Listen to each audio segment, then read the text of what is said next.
தளிர். அது தளிர் தமிழ் வானொலி, கனடிய தமிழர் மனங்களை வென்றிட. தளிரின் வானொலி தமிழ் வானொலி, தமிழர் மனங்களை வென்றிட. தளிரின் வானொலி தமிழ் வானொலி. தளிர் தளிர் வானொலி, எங்கள் தமிழ் வானொலி. கனடா என்றால் குளிர், மக்கள் மனங்களில் தளிர். நீங்கள் கேட்டுக்கொண்டிருப்பது தளிர் வானொலி, எங்கள் தமிழ் வானொலி. வணக்கம் நேயர்களே, தளிர் வாசகர்களே, தளிர் நேயர்களே, அனைவருக்கும் அன்பு வணக்கத்துடன் இன்று மேலும் ஒரு சிறப்பு நேர்காணலுக்காக நாங்கள் இங்கு உங்களை சந்திக்கின்றோம். ஆம், கனடாவிலே 2 வருட காலமாக செம்மொழி கல்விக்கூடம் ஒன்று, அதனுடைய மொழி சார்ந்தும் தமிழ் பண்பாடு கலை பற்றியும் ஒரு விழிப்புணர்வோடும் அதுக்குரிய பயிற்சிகளையும் அளித்து வருகின்ற செம்மொழி கல்விக்கூடத்தின் அதிபராகவும் இருக்கின்ற தமிழ் பேராசிரியர், முனைவர் என்று பல படிகளை தாண்டி கொண்டு போகலாம். அவர் பல்துறை கலைஞராகவும் இருக்கின்றார். அதில் பெருமை அடைகின்றோம் இந்த இடத்திற்கு வந்ததற்கு. இவர்தான் இல சுந்தரம் அவர்களை இன்று நாங்கள் சிறப்பு நேர்காணலுக்காக அழைத்து வந்திருக்கின்றோம். வணக்கம். வணக்கம். உங்களுடைய இந்த செம்மொழி கல்விக்கூடம் பற்றிய ஒரு விடயத்தை நாங்கள் கலந்துரையாட இருக்கின்றோம். அதற்கு முதல் உங்களை பற்றி நாங்கள் தெரிந்து கொள்ள வேண்டியிருக்கின்றது. எங்களுடைய நேயர்களும் பார்த்து கொண்டிருக்கிறார்கள்.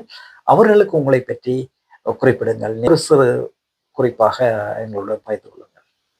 சரிங்க.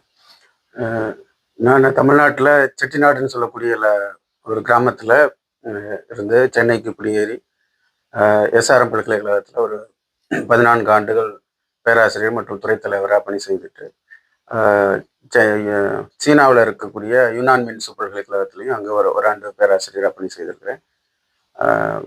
தமிழ் முதுகலை பிஹெச்டி வரைக்கும் தமிழ் துறையில் படிச்சுட்டு, அதன் பிறகு கணினித்துறையில் எம்சிஏ, எம்எஸ்சி ஐடி, இந்த மாதிரியான மேலாண்மை துறையில் எம்பிஏ, அது மாதிரி MA linguistics, MA journalism, mass communication, அது மாதிரி எம்ஃபில், பிஹெச்டி, இந்த மாதிரியான படிப்புகளை படித்து அந்த தமிழ் துறை மற்றும் கணினித்துறை இந்த 2 துறைகளை இணைத்து வேலை செய்யக்கூடிய ஒரு ஆற்றலை பெற வேண்டும் என்று முயற்சி செய்துட்டு இருக்கிறேன்.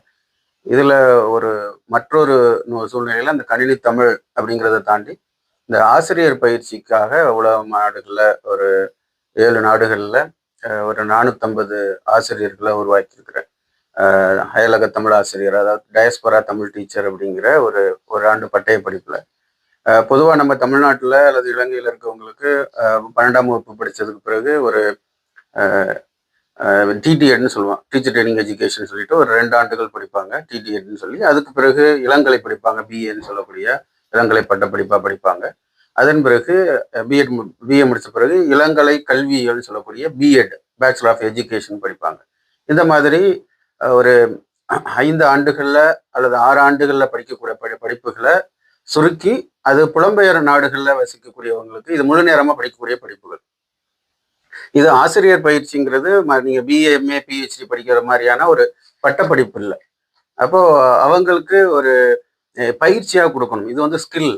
நமக்கு பொதுவாக எல்லாரும் நம்ம நினச்சிக்கிறது, ஒரு ஆங்கில மொழியோ, பிரெஞ்சு மொழியோ, இல்லை ஸ்பானிஷ் மொழியோ பேச தெரிஞ்சவங்க அத்தனை பேரும் அந்த மொழி ஆசிரியர்களாக இருக்கிறது இல்லை. ஆனால் நம்ம தமிழ் மொழியில் மட்டும் தமிழ் பேச தெரிஞ்சாலே, எழுத படிக்க தெரிஞ்சாலே தமிழ் ஆசிரியர்களா பணி செய்யறதுக்குரிய சூழல் இருக்கு. இது ஒரு வகையில காரணம் என்னன்னா, புலம்பெயர் தேசங்கள்ல, நாடுகள்ல போய் வாழும்போது அங்க ஒரு பிறமொழி சூழல்ல அவங்க குழந்தைகளுக்கும் அங்க அருகில் இருக்கிற குழந்தைகளுக்கும் யாரு செய்ய முடியுதோ அவங்க முயற்சிகள் எடுத்து சில பாடப்புத்தகங்களையும் குறிப்புகளையும் வைத்துக்கொண்டு அவங்க ஒரு கராஜில் வச்சு உங்களுக்கு தமிழ் சொல்லிக் கொடுக்கக்கூடிய ஒரு சூழல்ல தான் இங்க தமிழ் மொழி பல நாடுகள்ல தொடக்க பணியா இருந்தது. அப்படி தொடங்கி வந்ததன் அடிப்படையில தான் நிறைய பேர் முறையா தமிழ் படித்தவங்க இங்க முழு நேரமா பணி செய்யறதுக்குரிய கால சூழல் இல்லை, அதுக்குரிய வாய்ப்புகள் பெரிதும் கிடைக்கிறது இல்லை, அமைக்க முடிகிறதும் சிக்கலா இருக்குது. இப்ப இந்த சூழ்நிலையில தான் நான் ஒரு 7 நாடுகளுக்கு ஒரு ஆசிரியர் பயிற்சியை கொடுக்கணுங்கிறதுக்காக என்னுடைய தமிழ் துறை பேராசிரியர் பணியோட இந்த பணியை செய்துட்டு இருந்தேன். இந்த அடிப்படையில தான் அந்த 16 நாடுகள்ல போய் நான் பல பேருக்கும் பயிற்சிகளையும் பல்வேறு மக்களுடைய வாழ்வியல், அதுல தமிழ் கலை பண்பாடுக்கு எவ்வளவு வாய்ப்புகள் இருக்கு, அங்க ஒவ்வொரு நாட்டுல இருக்கக்கூடிய பாட புத்தகங்கள் எப்படி இருக்கு, ஆசிரியர்கள் எப்படி இருக்கிறாங்க, அவங்களுக்கு என்ன மாதிரியான தேவை இருக்குது அப்படிங்கிறதெல்லாம் பார்க்கக்கூடியதா இருந்தது. நன்றி. இப்ப நீங்க தமிழ் செம்மொழி கல்விக்கூடத்தின் ஒரு அதிபராக இருக்கின்றீர்கள். இதுல நீங்க பயிற்சிகள் கொடுப்பதை பற்றிய விளக்கம் கொடுத்து தந்திருந்தீங்கள். இதற்கு உள்வாங்கக்கூடிய, அதாவது இந்த பயிற்சி நெறிகளை கொடுப்பதற்கு உள்வாங்கக்கூடிய தகமைகள் ஏதாவது இருக்கின்றதா, அல்லது அது எந்த வகையில் அவர்களை நீங்கள் எதிர்பார்க்கிறீங்க? உதாரணத்துக்கு தமிழ் கற்பித்துக் கொண்டிருப்பவர்களும் இருக்கிறார்கள். சிலர் தமிழ் மீது ஆர்வம் இருக்கலாம், ஆனால் அவர்கள் படிச்சோ அல்லது மேல ஏதோ ஒரு குறிப்பிட்ட ஒரு பாடத்திட்டத்துக்குள்ள அவங்களோட கல்வி முடங்கி இருக்கும். ஆகவே அப்படியானவர்களை நீங்க தேர்ந்தெடுக்க போறீங்க, அதாவது ஒரு பயிற்சியை கொடுப்பதற்கு முன்வைக்கக்கூடிய நிபந்தனைகள். இந்த நிபந்தனைகள் சொல்றதுக்கு முன்னால நான் இந்த படிப்பு ஏன் நடத்த வேண்டியிருக்கு, அதோட தேவை என்ன அப்படிங்கிறது முதல்ல சொல்லிட்டு அதுக்கப்புறம் நான் கல்வி தகுதியும் சொல்றேன். இப்போ இங்க தமிழ்நாட்டிலேயோ அல்லது இலங்கையிலேயோ அங்க இளங்கலை எந்த படிப்போ பிஏவோ அல்லது பிஎஸ்சியோ கம்ப்யூட்டர் சயின்ஸோ எந்த துறை சார்ந்த இன்ஜினியரிங் படிச்சிருந்தா கூட இங்க வந்திருந்து அவர்கள் தமிழாசிரியராக பணி செய்யறதுக்கு அவங்க வாழ்வாதாரத்துக்கு ஒரு பணி செய்துட்டு இருக்கிறாங்க அல்லது இல்லத்தரசிகளா இருக்கிறாங்க. இப்ப அவர்கள் கூடுதல் நேரத்துக்கு ஒரு தமிழ் ஆசிரியரா பணி செய்யணும்னு சொல்லி விருப்பத்தின் பேர்ல தன்னார்வலர்களை தான் இந்த பணிகளை செய்துட்டு இருக்கிறாங்க உலகம் முழுக்க. பெரும்பாலும் சில சில ஊக்கத்தொகைகள் சில அரசு சார்ந்தும் அரசு சாரா தனிப்பட்ட நிறுவனங்களும் அவங்களுக்கு கிடைக்குது. இப்ப இவர்களுக்கு முறையான ஒரு ஆசிரியர் பயிற்சி, இப்ப நம்ம தாயகத்துல இளங்கலை பிஏ டிடிஎட் பிஎட் இந்த மாதிரியான படிப்புகளை படிக்கிறதுக்கான வாய்ப்புகள் இருக்கு. இங்க அந்த மாதிரியான படிப்புகள் படிக்க வாய்ப்பு இல்லை. இப்ப இவங்க இணைய வழியா படிக்கிறதுல அந்த அளவுக்கு பெரிய வாய்ப்புகளா கிடைக்கிறதுல. ஏன்னா அது பட்ட படிப்புகள் வேற, ஆசிரியர் பயிற்சி வேற. பட்ட படிப்புகள்ங்கிறது நான் எவ்வளவுதான் பிஏ பிஹெச்டி முடிச்ச ஒரு பெரிய சயின்டிஸ்டா இருந்தா கூட எனக்கு நான் என்னுடைய அறிவைத்தான் வளர்த்துக்க முடியுமே தவிர இன்னொருத்தருக்கு அறிவை வளர்க்கறதுக்கான பயிற்சி சொல்லிக் கொடுக்கறதுக்கான ஆற்றல்ங்கிறது ஸ்கில்ங்கிறது சொல்லக்கூடியது. அது பெர்ஃபார்மன்ஸ் ஓரியன்ட். இப்போ நீங்க ஒரு இசையோ அல்லது நாட்டியத்தையோ அல்லது வேற கலைகளையோ ஒரு வரைபடத்தை வரைகிறதுக்கான வரைகலைஞராகவோ செயல்படணும்னா அது பயிற்சி மூலமா தான் வரணும். வெறுமனே நான் புத்தகத்தை படிச்சு தெரிஞ்சுக்கிறதுனால ஒரு கார் ஓட்டுறதை வந்து நம்ம புத்தகத்துல படிச்சு பார்த்து கார் ஓட்ட முடியாது. அது ஓட்டி பழகும் போதுதான் அந்த பயிற்சியும் முதுமையும் அனுபவமும் கிடைக்கும். இப்ப இந்த மாதிரி தான் ஆசிரியர் தொழிலுமே. அது மாதிரி பயிற்சியின் மூலமா தான் இந்த ஆசிரியர்கள் உருவாக்க வேண்டிய தேவை இருக்கு. இவர்களுக்கு வேற கல்வி தகுதி இருந்தா கூட தமிழ் துறையில, அதுவும் குறிப்பா ஆசிரியர் பணியாற்றுவதற்கான ஒரு தகமை கல்வி சான்றிதழ் அவங்ககிட்ட கிடையாது. அப்போ இதை உருவாக்கி கொடுக்கணுங்கிறதுக்காக ஒரு பட்டய படிப்போ இல்லை பட்டப்படிப்போ கொடுக்கறதுக்கு முயற்சி பண்ணோம். அந்த அடிப்படையில தான் அயலக தமிழ் ஆசிரியருங்கிற ஆசிரியர் பட்டய படிப்பை ஒரு 6-7 நாடுகள்ல நடத்தணும். அந்த ஆசிரியர் பயிற்சியில படித்தவங்க கனடாவிலேயே 2015-16 இங்கே கனடாவிலேயே 50 ஆசிரியர்களுக்கு நான் பயிற்சி கொடுத்தேன் இங்கே கனடாவில். இந்த மாதிரி Australia, south Africa, America, Switzerland இந்த மாதிரியான நாடுகள்லையும் நம்ம பயிற்சிகளை கொடுத்தோம். இப்போ இங்கே இருக்கிறவங்களுக்கு ஒரு கல்வி தகுதியும் தேவை, அதே நேரம் அவங்களுக்கான எதை முதல்ல சொல்லிக் கொடுக்கணும், ஒவ்வொரு பாடங்களையும் படிநிலை வளர்ச்சியா சொல்லிக் கொடுக்கறதுக்கான பயிற்சியும் கிடைக்கணும். இதெல்லாம் தான் இந்த குறுக்கு மன்னிக்க வேணும். என்னன்னு சொன்னால், நீங்கள் பயிற்சியில கொடுக்குறீங்க, அவர்களுக்கு ஒரு படிப்பு, அதாவது பட்டப்படிப்பு மாதிரி ஒன்றை இந்த நிறுவனத்துக்கு ஊடாக நடத்தி நீங்கள் அவர்களுக்கான ஒரு நற்சான்றிதழ்களை கொடுக்கறதுக்கான ஏற்பாடுகள் இருக்கிறதா? இது தமிழ் ஆசிரியர் பயிற்சி நடத்துறது ஒரு பக்கம் இருந்தாலும், ஏற்கனவே சமூக கல்விக்கூடத்தை பத்தின ஒரு பின்னணி சொல்லும் போது தான் நீங்க இதை பதில் சொல்ல முடியும். கூடுதலா இங்க கனடாவில் இருக்கக்கூடிய, குறிப்பா நம்ம அந்த கனடாவை பற்றியும் பேசுறோம். இப்போ இந்த நாட்டில் இருக்கிறவங்களுக்கு தாயகத்துல போய் படிக்கிறதுக்கான வாய்ப்பு இல்லை. இதை ஒரு பட்ட படிப்பாவோ அல்லது டிப்ளமோன்னு சொல்லக்கூடிய பட்டய படிப்பாவோ அல்லது சர்டிபிகேட்னு சொல்லக்கூடிய சான்றிதழ் படிப்பாவோ ஒரு பல்கலைக்கழக அளவுல நடத்தி அவங்க பல்கலைக்கழகம் சான்று கொடுக்குற மாதிரியான சூழல் இங்கே கனடா பல்கலைக்கழகங்கள்ல கல்லூரிகள்ல அந்த மாதிரி நமக்கு வாய்ப்பு கிடைக்கல. அப்ப தாயகத்துல இருந்து ஏதாவது ஒரு பல்கலைக்கழகத்துல அந்த மாதிரி இங்க அண்ணாமலை வளாகம் கனடாவில் அங்கே அண்ணாமலை பல்கலைக்கழகத்துல பல்வேறு பட்டப்படிப்புகளும் பட்டய படிப்புகளும் நடத்தப்பட்டது. இப்ப இது மாதிரியான படிப்புகள் தமிழ் பல்கலைக்கழகத்தின் மூலமாகவும் இங்க பிஏ தமிழ் படிக்கிறதுக்கு முயற்சிகள் பண்ணிட்டு இருக்காங்க. இப்ப இந்த மாதிரி மற்றவர்களால செய்ய முடியாத வழக்கமான செம்மொழி அகாடமி அல்லது கல்விக்கூடம்னு சொன்னா வழக்கமா அந்த ஆனா சொல்லித் தரக்கூடிய அடிப்படை குழந்தைகளுக்கு பாடப்புத்தகத்தில் உருவாக்கி பாடம் சொல்லி கொடுக்கறது மாதிரியான ஒரு கல்விக் கழகமா இது இருக்க போறது இல்லை. இது செய்யறதுக்கான கனடாவில் நூற்றுக்கணக்கான தமிழ் அமைப்புகள் கல்விக்கூடங்கள் நம்மகிட்ட இருக்கு. இப்ப இந்த கல்விக்கூடங்களை பணி செய்யற ஆசிரியர்களுக்கு பயிற்சி கொடுக்க வேண்டிய நிலை பெரிதும் நம்ம கிட்ட கிடைக்கல. அப்ப அந்த மாதிரியான தேவையான கிடைக்காத சில படிப்புகளை தேவைகளை நிறைவு செய்வதற்கு தான் இந்த செம்மொழி அகாடமி உருவாக்கப்பட்டிருக்குது. இப்ப இளங்கலை, முதுகலை, பிஹெச்டி வரைக்கும் படிப்பதற்கான முயற்சிகள் செம்மொழி கல்விக்கூடம் மூலமாக நேரடியாக செம்மொழி கல்விக்கூடம் இங்க கொடுக்க முடியாது. ஏதாவது ஒரு பல்கலைக்கழக இணைவோட சேர்ந்து தான் நம்ம அந்த பட்டப்படிப்புகளையோ கொடுக்க முடியும். இப்ப அண்ணாமலை பல்கலைக்கழகம் இங்கு நீண்ட காலமாக கொண்டு வருது. அதனோடு நீங்கள் இணைந்து செயல்படுகிறீங்களா? இல்ல, அண்ணாமலை பல்கலைக்கழக வளாகம் இப்ப இந்திய அரசாங்கத்துல, அதாவது யூஜிசி யூனிவர்சிட்டி கிராண்ட் கமிஷன் மூலமாக அது தடை செய்யப்பட்டிருக்குது. புலம்பெயர் நாடுகள்ல இந்த பட்டப்படிப்புகளை நடத்த முடியாத நிலைக்கு தள்ளப்பட்டிருக்கு. அதனாலதான் அது இப்போ அண்ணாமலை பல்கலைக்கழகம் மூலமா செயல்படுத்த முடியாது உலக நாடுகள்ல. இப்ப தமிழ் பல்கலைக்கழகம் மூலமாகவும் முயற்சி பண்ணிட்டு இருக்கிறாங்க. அது அதுலயும் சில இடையூறுகள் இருக்கு, அதை நடத்த முடியாத சூழல் இருக்குது.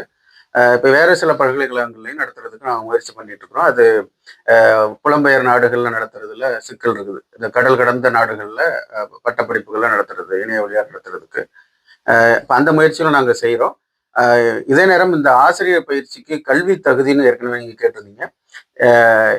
இங்கே படிக்கக்கூடியவங்களுக்கு முறையா நம்ம வந்து ஒரு பல்கலைக்கழகத்திலேயோ கல்லூரிலேயோ ஒரு தமிழ்நாடு, இலங்கை போன்ற ஒரு வேலை வாய்ப்பு தரக்கூடிய ஒரு அரசு நிறுவனங்கள் சார்ந்து செயல்படுறதுக்கு முடியாது. இப்ப இவர்கள் எல்லாருமே தன்னார்வலர்களாக செயல்படுறாங்க. அதை தாண்டி அவர்களுக்கு ஒரு பயிற்சியும் தேவை, அதே நேரம் அதுக்கான கல்வி சான்றும் தேவை, ஒரு சர்டிபிகேஷனும் தேவை. ஒரு இடத்துல நான் வேலைக்கு போய் கேட்குறேன், இங்க இருக்கக்கூடிய கனடால ஒரு ஸ்கூல் போர்ட்லயோ அல்லது சின்ன சின்ன தமிழ் அமைப்புகள் அகாடமிலேயோ நிறைய தமிழ் அகாடமிஸ் இங்க இருக்கு கனடால. இப்ப இதுல போய் நான் வேலைக்கு சேரணும்னா உங்களுடைய பின்புலம் என்ன படிச்சிருக்கீங்க, உங்களுக்கு என்ன அனுபவம் இருக்கு, எத்தனை ஆண்டுகள் ஆசிரியராக இருக்கிறீங்க அப்படின்னு கேட்டா அவர்களுக்கு இந்த சான்றிதழ் படிப்பு அவங்களுக்கு பயன் தராத, கை கொடுக்கிறதா இருக்கணும். இதுல இன்னும் ஒரு கேள்வி. இப்ப அந்த பயிற்சியை பெறுறாங்க. இப்ப உதாரணத்துக்கு தமிழில் முழுதாக தேர்ச்சி பெற்ற பின்னர் அவர்கள் அதனால் எப்படியான பயன் அடையக்கூடியதாக இருக்கும், அதையும் நீங்கள் குறிப்பிட்டால் நன்றாக இருக்கும். என்றால் ஆர்வலர்கள் நிறைய பேர் இருப்பாங்க. அப்ப நாங்கள் எப்படி அதன் மூலம் வெளிவரலாம், அதனுடைய பயன்பாடை எப்படி அடையலாம் என்பதும் ஒரு கேள்வியாக இருக்கலாம். அதை பற்றியும் குறிப்பிடலாம். பொதுவா இங்க ஒருத்தர் இந்த படிப்பை பத்தி என்கிட்ட விசாரிக்கிறவங்க, நான் இது வரைக்கும் ஏற்கனவே ஆசிரியர்ல எதுவும் பணி செய்யல, நான் இதை படிக்கிறது மூலமா எனக்கு வேலை வாய்ப்பு கிடைக்குமா, நீங்க எனக்கு ஆசிரியர் பண்ணி தருவீங்களா அப்படின்னு கேட்குறாங்க. அதுக்கு நான் சொல்லக்கூடிய பதில், இப்ப நாங்கள் வந்து இந்த மாணவர்களை நேரடியா பள்ளிக்கூடங்கள் வச்சு பாடப்புத்தகங்களை வச்சு நடத்தக்கூடிய ஒரு நிறுவனமா நாங்கள் செயல்படலை. இப்போ நாங்க நடத்தக்கூடிய படிப்பில் நீங்கள் உங்களுக்கு அனுபவமும் கிடைக்குது, அதன் பிறகு அதுக்கான ஒரு சான்று உங்களுக்கு கிடைக்குது. ஒரு சான்றிதழ் படிப்பினுடைய கட்டமைப்பு அப்படின்னா, ஒரு வார சனி ஞாயிறு 2 நாட்களும் பிற்பகல் 2 மணிலிருந்து 6 மணி வரைக்கும் 4 மணி நேரம் ஒரு நாளைக்கு வீதம், 2 நாளைக்கும் 8 மணி நேரம் ஒரு வாரத்துக்கு, அப்போ ஒரு கிழமைக்கு, ஆக 4 வாரங்கள் ஒரு மாதத்திற்கான பட்டப்படிப்பா சான்றிதழ் படிப்பா மொத்தத்துல 32 மணி நேரங்கள் இருக்கக்கூடிய 32 கிரெடிட் இருக்கக்கூடிய ஒரு கோர்ஸ்.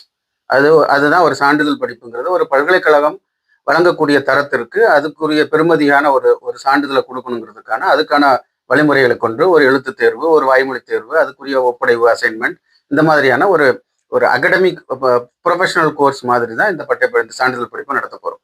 இப்ப மே 23 இந்த கோர்ஸ் அந்த படிப்பு தொடங்க இருக்குது. மே 23 ஜூன் 14 வரைக்கும் இந்த ஒரு மாத காலம் 32 மணி நேரத்துக்குள்ள தொடராக சனி ஞாயிறு 23 தொடக்கம் ஜூன் 14 மட்டும் தொடர் சனி ஞாயிறு. ஆமா, எல்லா சனி ஞாயிறு மொத்தம் 4 வாரங்களும் மொத்தம் 8 நாட்கள், மொத்தம் 32 மணி நேரம், ஒரு நாளைக்கு 4 மணி நேரம் வீதம் 32 மணி நேரம். என்ன நேரம் அதாவது ஆரம்பிக்கிறது? 2 மணிலேருந்து 4 மணி 6 மணி வரைக்கும், அது 4 மணி நேரம். ஏன்னா பல பேரும் ஏற்கனவே பல பள்ளிக்கூடங்கள்ல வேலை செய்யறாங்க. சனிக்கிழமை காலை வகுப்புகள் இருக்கு, அதுக்கு பிறகு சனிக்கிழமை இரவு 6 மணிக்கு பிறகு நிறைய கொண்டாட்டங்கள், நிகழ்ச்சிகள், அதற்கெல்லாம் போக வேண்டியிருக்கு. அதனால நிறைய அந்த நேரம் கேள்வியை கேட்டு. ஆமா, அது எல்லாருக்கும் அந்த வாய்ப்பு இருக்கணும். அந்த நெருக்கடினால இந்த படிப்புல படிக்காம இருக்கக்கூடாது அப்படிங்கிறதுக்காக எங்களுக்கு நடத்துறதுலயும் கொஞ்சம் சிரமம் இருக்கும். மதியம் 2 மணில இருந்து அந்த கொஞ்சம் ஆமா, காலையில தொடங்கும் போது ஒரு கொஞ்சம் ஊக்கமா இருக்கும், பிற்பகல்ல இருக்கிறது கொஞ்சம் சோர்வா இருக்கும் மதிய உணவுக்கு பிறகு. அதெல்லாம் கடந்துதான் நம்ம இதை வந்து நடத்த வேண்டியது இருக்கு.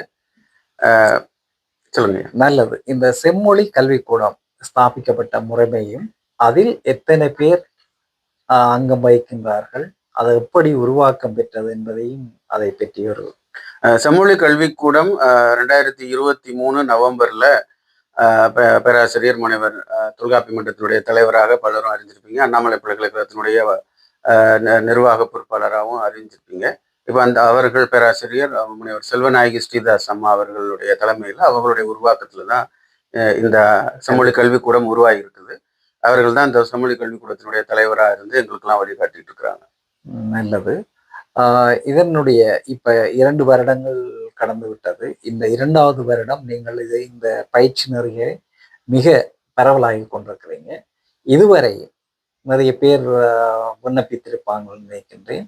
அந்த விண்ணப்பித்தவர்களுக்காக நீங்கள் என்ன கூற விரும்புறீங்க, என்ன சொல்ல விரும்புறீங்க, இன்னும் இதை பார்த்து கொண்டிருப்பவர்கள் எப்படி விண்ணப்பிக்கலாம் என்பதையும் நீங்கள் பகிர்ந்து கொள்ளலாம். இந்த படிப்பு ஏற்கனவே அவங்களுக்கு 32 மணி நேரம் சொல்லிக் கொடுக்க போறோம் அப்படின்னு ஒரு அறிவு நேரம் கொடுத்தேன். அந்த 4 நேரம்லாம் நமக்கு தெரியும்.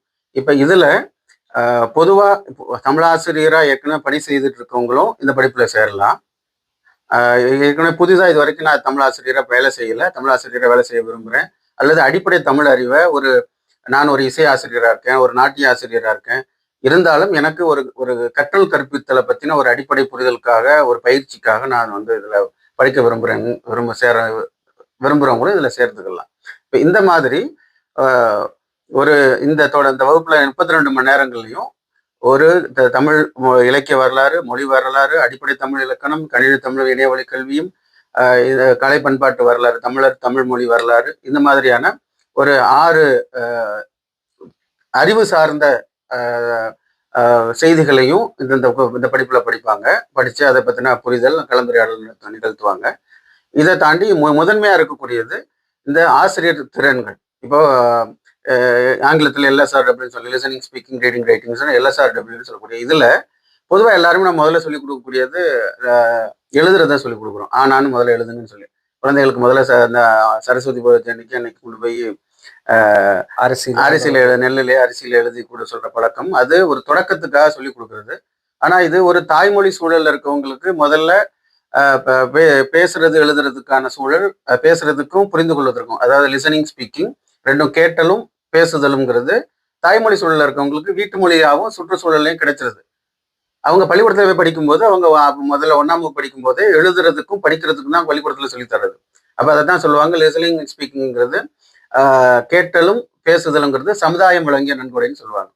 அப்போ அதை நம்ம ஒரு பள்ளிக்கூடத்துல போய் சொல்லிக் கொடுக்குற நிலை இல்லை. ஆனா இங்க புலம்பெயர் நாடுகள்ல அப்படி கிடையாது. இங்க வீட்டு மொழி பெரும்பாலும் தமிழா இருக்கிறது இல்லை, ரொம்ப சிறுபான்மையா தான் வீட்டு மொழி தமிழா இருக்கு. அவங்க பள்ளிக்கூடத்துல போறதுக்கும் மற்ற செயல்பாடுகள் அத்தனைக்குமே அங்க அந்த மொழி நாட்டு மொழி சூழல் தான் இருக்கு.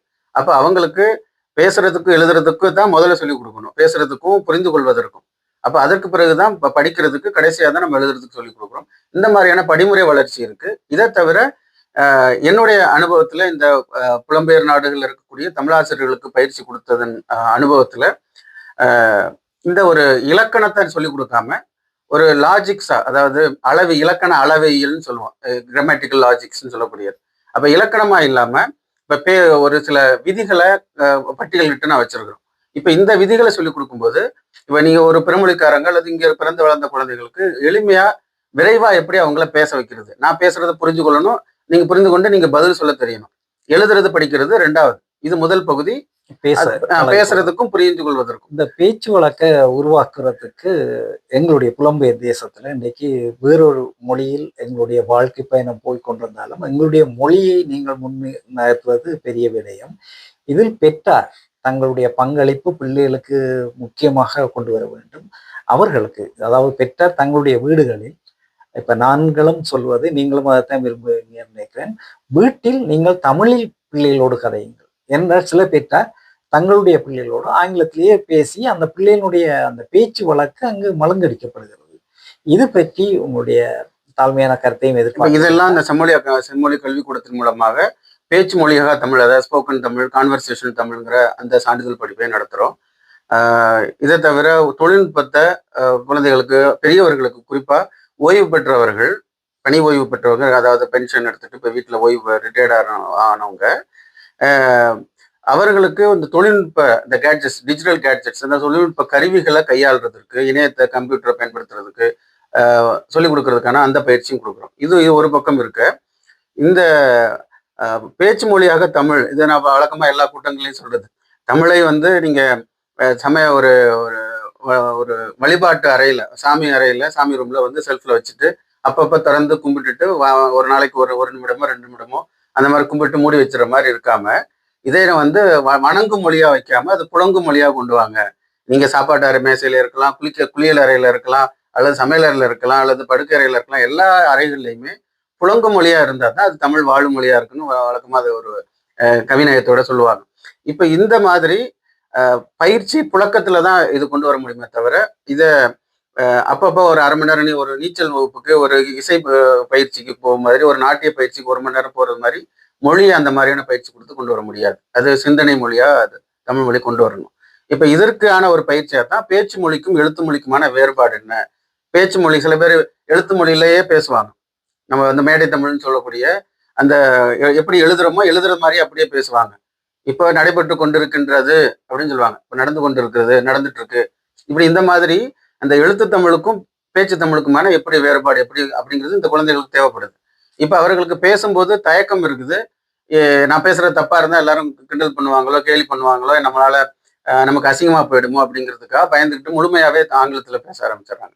இப்ப இவங்களுக்கான பயிற்சி கொடுக்கறது, அதுவும் விரைவா எப்படி அவங்களுக்கு பேச வைக்கிறதுக்கும் வாய்ப்பு கொடுக்க முடியும் அப்படிங்கிறது. இப்ப இதுக்கு தான் ஒரு சின்ன ஒரு எடுத்துக்காட்டு சொல்றேன் பாருங்க. இப்ப இந்த லாஜிக்ஸ் சொன்னேன் இல்லையா இலக்கணத்துல. இப்போ இப்போ நான் இப்போ வினைச்சொற்களை அவங்களுக்கு சொல்லிக் கொடுக்கறது, பெயர் சொற்களுக்கு வேற்றுமை இருக்கும், வினைச்சொற்கள் காலம் காட்டும். இந்த அடிப்படை 2 செயல்பாடுகளை வைத்துக்கொண்டு இப்ப அவர்களுக்கு ஒரு ஒரு விதியை சொல்லிக் கொடுக்குறோம். நான் இப்ப நம்ம மாற்று பெயர் சொல்லுவோம். நான், நீ, அவன், அவள், அவர், அவர்கள், அது, அவைன்னு சொல்லக்கூடிய இந்த மாற்று பெயர்களை ப்ரொனவுன்ஸை சொல்லிக் கொடுப்போம். இப்படி சொல்லும்போது இப்ப நான் ஒரு ஒரு பார் அப்படிங்கிற ஒரு வினைச்சொல், இப்ப ஒரு இல்லைன்னா பேசுன்னு ஒரு வினைச்சொல் வச்சுக்கிட்டா, நான் பேசுகிறேன், நீ பேசுகிறாய், அவன் பேசுகிறான், அவள் பேசுகிறாள், இப்படின்னு இந்த நான் சொல்லக்கூடிய இந்த மாற்று பெயர்கள் சொல்லும்போது, இப்ப இந்த நான் சொன்னா நம்மகிட்ட இருக்கக்கூடிய பேசு, நட, வா, எழுது, இந்த மாதிரியான 6000 வினைச்சொற்கள் நமக்கு அடிப்படை வினைச்சொற்களை அடிக்கடி பயன்படுத்தக்கூடிய வினைச்சொற்களா நம்ம கிட்ட இருக்கு. இந்த ஒரு 10 வினைச்சொற்களை அவங்க சொல்லிக் கொடுத்தா 6000 நம்ம சொல்லிக் கொடுக்க தேவையில்லை. இப்ப அந்த வினைச்சொற்களோட பேசு, இப்ப நிகழ்காலம்னா கிரு, பேசுகிறேன், பேசுகின்றேன். அப்ப அந்த நான் வந்தா ஏன்ல தான் முடியும் விகுதி. அப்ப நான் சொன்னா ஏன்ல தான் முடியும். நான் பேசுகிறேன், எழுதுகிறேன், தூங்குகிறேன், நடிக்கிறேன், ஓடுகிறேன், பாடுகிறேன் அப்படின்னு எல்லாமே ஏன் தான் முடியும். அது 3 காலத்துக்குமே பேசினேன், எழுதினேன், தூங்கினேன், பார்த்தேன், நடித்தேன் அப்படின்னு அந்தவும் ஏன் தான். நிகழ்காலத்தை நடிக்கிறேன், இப்ப பேசுகிறேனுக்கு இதுதான். எதிர்காலத்துக்கு படிப்பேன், பேசுவேன், தூங்குவேன், பாடுவேன், அதுக்கும் ஏன் தான். அப்ப நான் வந்துட்டா ஏன்ல தான் முடியும் வினைச்சொற்கள் அப்படிங்கிற இந்த மாதிரியான ஒரு ஒரு விதிகளை சொல்லி கொடுக்கறது இந்த பயிற்சியினுடைய முக்கிய நோக்கமா இருக்குது. செம்மொழி கல்விக்கூடத்தின் அதிபரும் பேராசிரியர் முனைவர் இளசுந்தரம் அவர்களுடன் இன்று நாங்கள் இந்த சிறப்பு நேர்காணலை கண்டு கொண்டிருக்கின்றோம். நேயர்களை நீங்கள் பார்த்து கொண்டிருப்பவர்கள் தமிழ் மீது ஆர்வலர்கள், தமிழை கற்க வேண்டும் என்று நினைப்பவர்கள் இவர்களுடன் தொடர்பு கொண்டு நீங்கள் பதிவு செய்து மே மாதம் 23ஆம் தேதி தொடக்கம் ஜூன் 14ஆம் தேதி வரை நடைபெற போகின்ற இந்த தமிழ் பயிற்சி நெறியில் நீங்களும் கலந்து கொண்டு தேர்ச்சி பெற விரும்புபவர்கள் தொடர்பு கொள்ளலாம். உங்களை எப்படி தொடர்பு கொள்வது, எப்படி உங்களுடைய தொலைபேசி இலக்கங்கள் அதில் பற்றி இணையதளத்துக்கு போனீங்கன்னா கூகுளில் வந்து செம்மொழி.ca www.செம்மொழி CHEMMOZHI செம்மொழி.ca அப்படிங்கிற இணையதளத்துல போயும் இதுல குறிப்புகள் இருக்கு. அதன் மூலமா நீங்க பதிவு பண்ணலாம். அல்லது 437-973-006 437-979-3006 அப்படிங்கிற எண்ண தொடர்பு கொண்டாலும் நீங்க உங்களுக்கு வேண்டிய தகவல் கொடுப்போம். அதுல ஒரு இணைப்பு இருக்கு. அதுல விண்ணப்ப படிவத்துல நீங்க பூர்த்தி செய்து இதற்காக $300 கட்டணமா நீங்க செலுத்த வேண்டியிருக்கும். நன்றி. இதுவரை நேரமும் நாங்கள் முடித்துக் கொள்ளலாம் நினைக்கிறேன். மேலதிகமாக வேறு ஏதும் குறிப்பிட இருந்தால் நீங்கள் குறிப்பிடலாம். சரி. இப்ப இந்த படிப்பு ஒரு பக்கம் அவங்களுக்கு பயிற்சியும் கொடுக்க போகுது, இன்னொரு பக்கம் ஒரு கல்வி தகுதி உருவாக்க போகுது. இப்ப இதுல நிறைய பேர் வேலை வாய்ப்பு பத்தி கேட்டிருந்தாங்க. இதுல படிக்கிறவங்களுக்கு ஒரு வேற ஒரு கல்வி சூழல்ல இருக்கக்கூடிய பல அகாடமிஸுக்கு நீங்க வந்து வேலை செய்ய முடியும். அதற்கு போறதுக்கு நாங்க பரிந்துரை செய்வோம். ஒரு பேராசிரியரா நானும், பேராசிரியர் செல்வநாயகி ஸ்ரீதாஸ் அம்மாவும் அவர்களுக்குடைய தகைமையில ஒரு ஒரு ஆசிரியரை ஒரு கல்வி நிறுவனத்துக்கு பரிந்துரை செய்தால் அதற்கான வெகுமதி எவ்வளவு இருக்கும் அப்படிங்கிறத நீங்க நினைச்சு பார்க்கணும். அதை தவிர நீங்கள் ஒரு பள்ளிக்கூடத்தை தொடங்கி நடத்துறதுன்னா உங்களுக்கு வேண்டிய ஆலோசனைகளை கொடுத்து, ஆதரவுகளை கொடுத்து, பாடப்புத்தகங்களோ பாடத்திட்டங்களோ உருவாக்கி கொடுத்து நீங்க பள்ளிக்கூடங்களை நடத்துவதற்கான வாய்ப்புகளையும் நம்ம ஏற்படுத்தி கொடுப்போம். நீங்க அரசு சார்ந்து ஸ்கூல் போர்டில் வேலைகள் வாய்ப்புகள் இருக்கிறதுக்கு ஆனா பரிந்துரைகளை எங்களால் செய்ய முடியும். இதை பார்த்து கொண்டிருப்பவர்களுக்கு தளிர் பிரதம ஆசிரியர் சிவமோகன் ஆகிய உங்களிடம் ஒரு கருத்தை தாழ்மையாக வைத்துக் கொள்கின்றேன். நான் பேசும்போது சில பெற்றோருடன் கலந்துரையாடும் போது போது, உங்கள் வீட்டில் தமிழை பேசுங்கன்னு சொன்ன போது ஒரு சில பெற்றார் இடம் சொன்னார், தமிழை கதைத்து நாங்கள் என்ன செய்வது என்று. இப்பொழுது இதை பார்த்திருந்தால் உங்களுக்கு புரியும். ஏனென்றால் அதிகமானவர் எங்களுடைய பிள்ளை இங்கு ஆங்கிலத்தில் தான் படிக்கின்றது, அது வேற வேற படிப்புகளை தொடர்கிறது, தமிழை படித்து என்ன செய்யலாம் என்று கேட்பவர்களுக்கு இது ஒரு சாட்டை அடியாக இருக்கும் என்பதை நான் தாழ்மையாக முன்வைக்கின்றேன். இது யாருடைய மனதையும் புண்படுத்துவதற்காக இல்லை. எங்களுடைய மொழி எங்கள் மொழி. இது நாடுகளுக்கு இடையிலும் ஊர்களுக்கு இடையிலும் பேச்சு வழக்குகள் வேறுபட்டாலும் அந்த மொழி என்பது ஒன்றுதான். அது அன்னை, அது தாய். எனவே நாங்கள் இந்த இங்கு பேராசிரியர் இலசுந்தரம் அவர்கள் மிக விவரமாக உங்களுக்கு வந்திருக்கின்றார். கடைசியா ஒரே ஒரு கருத்து. இப்ப இந்த படிப்பு இங்க நம்ம பெரும்பாலும் தாயகத்திலிருந்து இங்க புலம்பெயர்ந்து வந்தவர்கள் தான் இங்க ஆசிரியர்களா பணி செய்துட்டு இருக்கிறாங்க. இப்ப நம்ம தலைமுறைக்கு பிறகு அடுத்த தலைமுறைக்கான தமிழ் தான் நம்ம அடுத்த தலைமுறைக்கான தமிழ் மொழி மட்டும் இல்லாம கலை, பண்பாடு, பழக்க வழக்கங்கள், நம்பிக்கைகள் எல்லாத்தையும் சேர்த்து தான் நம்ம வந்து அவங்களுக்கு கடத்துறோம். இசை, நாட்டியம் எல்லாத்தையும் கலையோட சேர்த்து தான் அவங்களுக்கு கடத்துறோம். இப்படி கடத்தும் போது இப்ப எல்லா கூட்டங்களையும் பார்த்தா, நீ எந்த தமிழ் நிகழ்ச்சிகளும் பார்த்தாலும் பெரும்பாலும் 98 விழுக்காடு நிகழ்ச்சிகள் அத்தனையிலையும் நம்ம அங்க புலம்பெயர்ந்து வந்தவர்கள், நம்ம கனடாவிலேயோ அதாவது இலங்கையிலேயோ இந்தியாவிலேயோ பிறந்து வளர்ந்தவர்கள், மலேசியா, சிங்கப்பூர்ல பிறந்து வளர்ந்தவர்கள் தான் இந்த நிகழ்ச்சியில கலந்துக்கிறோம், இதை செயல்படுத்துறோம், நடைமுறைப்படுத்துறோம். ஆனா இங்க கனடாவில் பிறந்து வளர்ந்த குழந்தைகள் தமிழ் சார்ந்து அவங்க பங்கு பெறுகிறார்கள், அவங்க உருவாக்கி அவங்களை வழி நடத்துகிறார்களா, அதுக்கான தேவைகளை நம்ம அவங்க கையில கொடுக்கறதுக்கான ஒரு ஆளுமை பண்பை நம்ம உருவாக்கி கொடுக்குறோமானா இல்லை. இப்போ இங்க பிறந்து வளர்ந்தவர்கள் எத்தனை பேர் இங்க ஆசிரியர்களா இருக்கிறாங்க? நடன ஆசிரியர்களாவோ, தமிழ் மொழி ஆசிரியர்களாவோ, அல்லது அவர்கள் நடத்தக்கூடிய தமிழ் கலை இலக்கிய விழாக்களாவோ என்ன எத்தனை இருக்கு? அப்போ அதை உருவாக்கி இருக்கிறார்கள், மிக ரொம்ப குறைவு. அப்ப அந்த குறைவை வந்து நிறைவா கொண்டு வர்றதுக்கான முயற்சியா தான் இந்த படிப்புல இங்க கனடாவில் பிறந்து வளர்ந்த பிள்ளைகள் 12ஆம் வகுப்பு வரைக்கும் படித்தவர்கள், தமிழை எழுத படிக்க தெரிந்தவர்கள் இந்த படிப்புல சேரலாம்.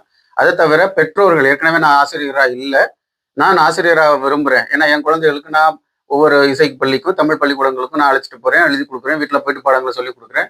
ஆனா நான் கத்துக்கிட்டா எனக்கு பிள்ளைகளுக்கு சொல்லிக் கொடுக்குறது மட்டும் இல்லாம எனக்கு என்னை சுத்தி இருக்கக்கூடிய நிறைய குழந்தைகளுக்கு நானே ஒரு சின்ன பள்ளிக்கூடத்தை தொடங்கி அவங்களுக்கு நடத்தி கொடுக்கலாம் அப்படிங்கிற ஒரு முயற்சி எடுக்கிறதுக்கும் இது பயன்படும். அப்போ ஆசிரியர்கள் பயன்படும், இங்க படிக்கக்கூடிய மாணவர்கள், 12ஆம் வகுப்பு வரைக்கும் படித்த மாணவர்களுக்கு பயன்படும்.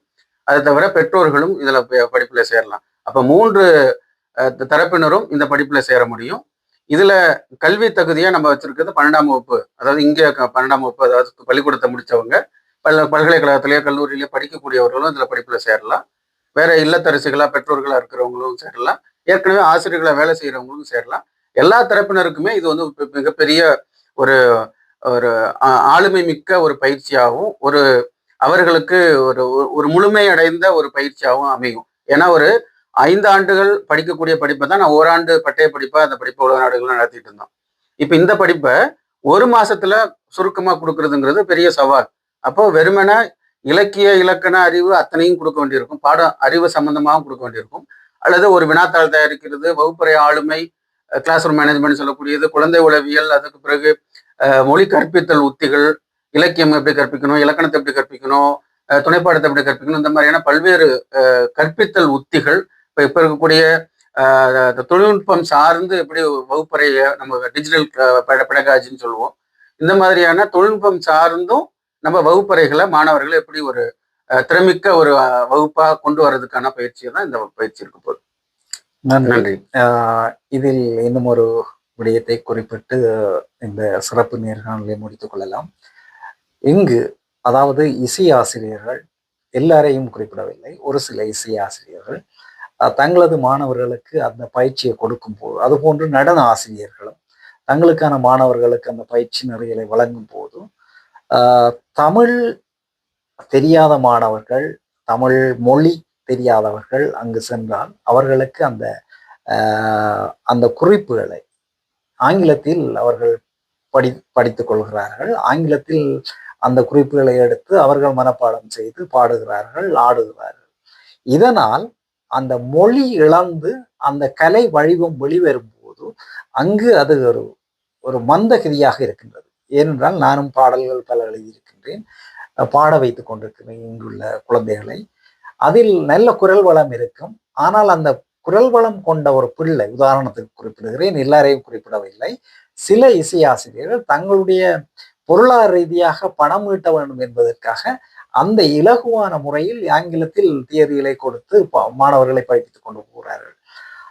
அதே போன்று நடன ஆசிரியர்களும். ஆனால் அந்த குழந்தை வந்து வெளியில் அரங்கேற்றமோ அல்லது ஒரு இடத்தில் மேடையில் பாடும்போது அதை விலகி கொண்டு பாடாமல் அங்கு பிழை விடுகின்றார். இதில் நடனத்திலும் இருக்கின்றது. இதை நீங்கள் இந்த ஆசிரியர்களுக்கும் ஒரு விழிப்புணர்வாக இது அமையும் என்பது எனது நம்பிக்கையா இருக்கின்றது. எல்லா ஆசிரியர்களையும் குறிப்பிடவில்லை, ஒரு சில ஆசிரியர்கள் இப்படியான தவறுகளை செய்து மாணவர்களை பிழையான வழியில் நடத்துவதாக நான் நினைக்கிறேன். அதை பற்றி உங்களுடைய கருத்து?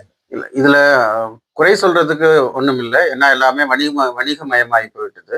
அவர்களுக்கு ஒரு செயல்பாடு செய்யறதுக்கு எல்லாமே நீங்க தன்னார்வலர்களா வேலை செய்யும் போது கூட அவர்களுக்கு வருமானம் இருக்காது. அப்போ அவர்களுக்கு வாழ்வாதாரத்துக்கு ஒரு வேலை செய்தா கூட இந்த முழு நேரமா இதை செயல்படுத்தும் போது இதற்கு ஒரு அடிப்படை நிர்வாக செலவுகளுக்கு சில பொருளாதார தேவைகள் நமக்கு இருக்கு. இதுல இந்த மாதிரி சிக்கல் நடைபெறதுக்கு காரணம் என்னன்னா, அவர்களுக்கு இசை புலமையும் அறிவும் அதுக்குரிய பயிற்சியும் இருந்தாலும் கூட, ஒரு பயிற்சி நான் கற்றுக்கொள்வது ஒன்று, நான் மற்றவங்களுக்கு கற்றுக் கொடுக்கறதுங்கிறது ரெண்டாவது. இப்ப கற்றுக்கொள்வதற்கு அறிவு, அது நாலேஜ் சம்பந்தப்பட்டது. ஆனால் கற்றுக் கொடுப்பது வந்து அது ஆற்றல். அது அது ஒரு ஒரு கலை. ஒரு ஆசிரியர் பயிற்சி ஆசிரியர்கள். ஆனா அதை முறையா எப்படி சொல்லிக் கொடுக்கறது? அவங்களுக்கு ஆசிரியர் மாணவர் வகுப்பறை ஆளுமை, குழந்தை உளவியல், இந்த மாதிரியான பல்வேறுபட்ட இந்த ஆசிரியர் பின்புலம் சார்ந்த அறிவு அவங்களுக்கு போதாமையினாலதான் இந்த மாதிரியான சிக்கல்கள் இருக்கு. அதை தவிர வணிகமயமாகி போனதன் காரணமாக விரைவாக அவங்களுக்கு எல்லாமே இன்ஸ்டண்டா கொடுக்க வேண்டிய நெருக்கடி நீங்க ஏற்கனவே குறிப்பிட்டீங்க. அதனால தமிழ் மொழி மூலமாக அவளுக்கு சொல்லிக் கொடுப்பதை தாண்டி ஆங்கில மொழியாக, அதுவும் தமிழ்களமாக வெளியில பார்க்கறதுக்கு தமிழா இருக்கும். நம்ம சினிமாக்காரர்கள் எப்படி தமிழ் பேசுகிறார்களோ அது போன்ற வெளியில உள்ளுக்குள்ள தமிழ்களமாக ஒளிபெயர்ப்பு செய்யப்பட்ட சொற்களா இருக்கும். வெளியில பார்க்கும்போது அவர்கள் தமிழ் பேசுவது போல நமக்கு தெரியும். ஆம் நேயர்களே, இதுவரை நேரமும் ஒரு சிறந்த ஒரு விரிவான ஒரு நேர்காணலை உங்களுக்கு தந்திருக்கிறார்கள் செம்மொழி கல்விக்கூடத்தின் அதிபர் முனைவர் பேராசிரியர் இளசுந்தரம் அவர்களுடன் இன்று இந்த சிறப்பு நேர்காணலை முடிவு கொண்டு வரலாம்.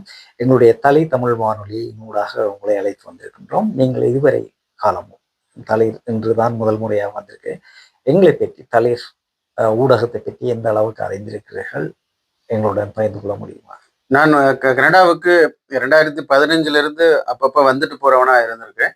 இப்ப கடந்த 2 ஆண்டுகளா இப்ப கனடாவில் தொடர்ந்து ஒரு இது முழு நேரமா தமிழ் பணி செய்ய முடியாது. அதுக்குரிய வேலை வாய்ப்பு சிக்கலா இருக்கு. நான் ஒரு ஐடி துறையில ஒரு வேலை செய்துட்டு இருக்கேன் வாழ்வாதாரத்துக்கு. அதை தாண்டி இங்கே கனடாவில் ஒரு கல்வி தகுதியை பெறணுங்கிறதுக்காக இங்க ஒரு பல்கலைக்கழகத்துல மாஸ்டர் ஆஃப் எஜுகேஷன், எனக்கு இது 9வது முதுகலை மாஸ்டர்ஸ் பட்டப்படிப்பு, மாஸ்டர் ஆஃப் எஜுகேஷன் எம்எட்ங்கிற பட்டப்படிப்பு படிச்சுட்டு இருக்கிறேன். இங்கே கனடாவில் இருக்கக்கூடிய கல்வி சூழலை புரிந்து கொள்வதற்காக. இந்த தளிர் அப்படிங்கிற வானொலியை பேரளவில் தான் நான் கேள்விப்பட்டிருக்கிறேன். அப்பப்போ அந்த சில நிகழ்ச்சிகளை சின்ன சின்ன துணுக்குகளா ஷார்ட்ஸாக நான் வந்து இதில் ஃபேஸ்புக்கில் அல்லது யூடியூப்ல அந்த மாதிரி பார்த்துருக்குறேன். நேரடியாக முழு நேரமாக பார்க்கல. இந்த பிரதம ஆசிரியர் சிவமோகன் ஐயா உங்களை பற்றியும் நான் தெரிஞ்சிருக்கிறேன். நான் நேரில் சந்தித்து உங்களோட பழகிற வாய்ப்பு கிடைக்கல. தளிர் அப்படிங்கிற ஒரு வானொலி இருக்கு, ஊடகம் இருக்கு, அது பல்வேறு செயல்பாடுகளை செய்யுது அப்படிங்கிற ஒரு தொடக்க நிலை அறிமுக செய்தியாக தான் எனக்கு இந்த வானொலியை பற்றி தெரியும். நன்றி. இறுதியாக நேயர்களுக்கு என்ன கூற விரும்புறீங்க? தளிர் வானொலி நேயர்கள் அனைவருக்கும் தமிழை அடுத்த தலைமுறைக்கு நாம் கொண்டு செல்வதற்கு நம்மால் ஆன முயற்சிகளை நாம் செய்து கொண்டிருக்கிறோம். அந்த முயற்சியின் சில கூடுதலான சின்ன சின்ன அணுகுமுறைகளை மாற்றிக்கொள்ளும் போது நம்மளுடைய வீச்சு பெரிய அளவில் இருக்கும். எல்லாருமே தமிழ் ஆர்வத்தோடு தனது நேரத்தையும் பொருளாதாரத்தையும் செலவிட்டு பல்வேறு பணிகளை செய்து கொண்டிருக்கிறீர்கள். அதோடு தமிழ் மொழியை அடுத்த தலைமுறைக்கு பேசுவதற்கு புரிந்து கொள்வது மட்டுமல்லாமல் எழுத படிக்கவும் கற்றுக் கொடுத்து அடுத்த தலைமுறையினரை நம்ம தமிழர்களாகவும் வாழ அந்தந்த நாட்டு சூழலில் வழிவகை செய்ய வேண்டும் என்று தளிர் வானொலி நேயர் அனைவருக்கும் வேண்டி கேட்டுக்கொள்கிறேன். நன்றி, வணக்கம். நன்றி.